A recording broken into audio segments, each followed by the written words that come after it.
Lakas po ng ulan ngayon.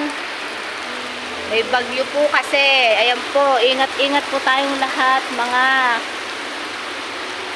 Habibi Pam. Ayan po, tingnan nyo naman po, napakalakas ng ulan.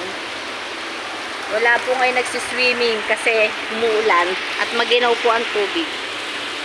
Ang lakas po ng ulan. Ingat po tayong lahat.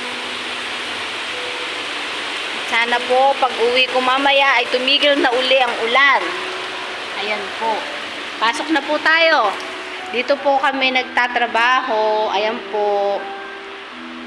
At ito po ang aking kasama. Kaya hindi ako ngayon takot. Hi, Ate Gina.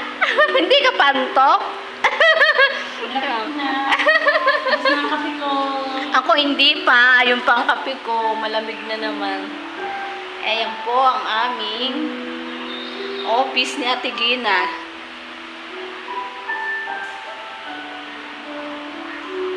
Nakakalungkot mag-isa po dito. Pag ako lang mag-isa duty, kagaya kahapon, ako lang po mag-isa. Ayan po. Ito po ang mga gym. Yan po. May treadmill din po dito. Malinis po dito. Sobrang linis po. Ayan po. Napakalinis po dito. Ayan. Sobra pong linis.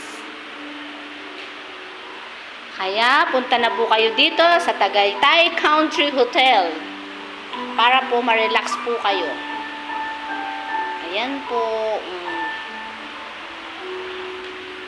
Opo. Napakalakas po ng ng ulan sa labas. Ayan po, napakalakas. Bye-bye po.